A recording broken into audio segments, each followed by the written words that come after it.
Welcome back, everybody. This is the Cowboys Fan Show. It's now time to have a look a little bit more in depth on our last game Sunday against the Washington Redskins. We'd like to reflect on what went wrong, what went right. Frankly, there wasn't a whole lot that went wrong on Sunday for Dallas. So let's look at the things that went right. And I think the number one thing was the running game, specifically Zeke Elliott. When you give this guy 33 carries, he's going to get you over 150 yards on the ground. I don't care who you're playing. Let's have a look at some of these Zeke highlights against Washington. And I think, Scott, when it gets down to Zeke Elliott's play over the last few weeks, I really like Jonathan Cooper there, big number 64. Yeah, Jonathan Cooper, I think he's really distanced himself in the competition for that left guard spot. I mean, he looks fantastic. Running right behind him right there, untouched all the way to the end zone. Looked fantastic. Yeah, you know, as I like to say, that's an alley big enough and wide enough that my 70-year-old grandma can run through. Yeah, try to truck through that thing. That is beautiful. There goes Zeke again.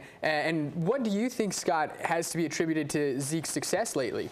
I mean, really just the flow of the game. He started off slow last year. Everybody just assumed, hey, he's getting acclimated to the game or whatnot. But, I mean, obviously it takes him a little bit to get going, plus this offensive line. I mean, you really hit on that, as they were still kind of doing that shuffle the first couple of weeks when he wasn't getting the yardage that he's getting now. And I think now that it's really set, that line is set, they know exactly where to go and what they can do. And he looks much more comfortable running back there, doesn't he? Yeah, I mean, that's definitely something. And, you know, we have the looming suspension coming up. Is he not going to be suspended? We'll talk about that in a little bit. But, you know, you have to think that does play a factor. As we've said here on this show before, you know, it does play a factor as far as these guys' mental preparation. That's one of the biggest keys come sports. You know, they say it's always 80% mental and 20% physical. So I think now that, you know, we're nearing a decision and all that stuff, I really feel like that's taking a little bit of a load off of Zeke. And then, too, you know, it's always nice to go play the Redskins, who aren't exactly the best at defending the run, I would say. Oh, man, but look at this. He's getting up to the second level every single time. I mean, he just looked fantastic. The cuts behind the line, the burst, he is a special back. Absolutely worth the number 4 overall pick last year. Yeah, and during this game here against Washington, he finished with 150 yards on the ground, 4.5 yards per carry, Scott. We were talking during the game, and you know, I said that's all day. Zeke is going to go for 150 on these guys. That is all day. And it was just a battle in the trenches that you know, the best offensive line in football won, I think. I don't think there was anything too special about it. I completely agree. And I mean, that's just smash mouth football, just getting back to basics, winning in the trenches. When you can successfully hand that ball to this man 33 times, you know that it's working, and it dictated the flow of this game. I mean, there was never a situation where I don't think that he lost yardage one time during this game. I can't remember any negative plays. We were winning on first down, very manageable third downs. I mean, look at that cut right there. I mean, they got him behind the line, and he still goes for 4 yards. Yeah, literally, I think the only bad play that he had was the very first play from scrimmage where he fumbled it.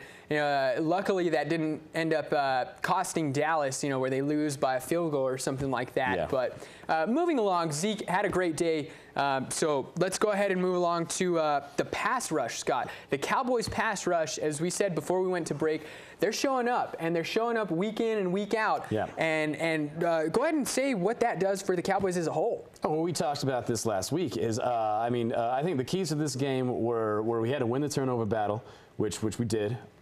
We had to get pressure on Cousins and limit the big plays, which, you know, the pressure on Cousins limited those big plays. They're trying to get a big play in the last, you know, drive of this game, go downfield, no timeouts, and that's where you can really tee off on this guy, and that leads to a tip ball, interception, and 6 points for the Cowboys. I mean, everybody looks good. Everybody looks good. When Malik Collins is one of my favorite players on this D-line right now, and they weren't even calling his name in this game.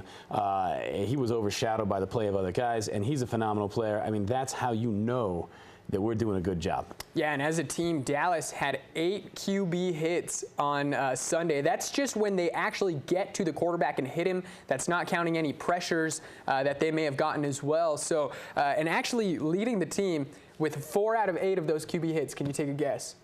I'm going to go with DeMarcus Lawrence. Tyrone Crawford. Tyrone Crawford got to the quarterback, Kirk Cousins, 4 times on Sunday. And as you said, it really rattled Kirk Cousins. They don't have a reliable running game, as we've said time after time. I know I've got the numbers here. Chris Thompson had 4 carries for 18 yards. By the way, his longest was a 16-yard carry. So on 3 other carries, he picked up 2 yards. And then you've got Rob Kelly, 8 carries for 19 yards. He had a 2.4 yards per carry average. Yeah. So when you have a quarterback, that you're basically forcing to throw the ball, 40 times a game, Kirk Cousins threw it. That's going to be tough, especially when the opposing defensive line is playing in the form that they're in and they know you're going to pass. Yeah, when you know that these guys are going to pass, I mean, you just tee off on them, and it really showed in these numbers. And a big shout out to Adriel Villa of last week, our last week's Fan of the Week. He threw out some phenomenal numbers out there and said that we should have like 10 sacks or something this game, and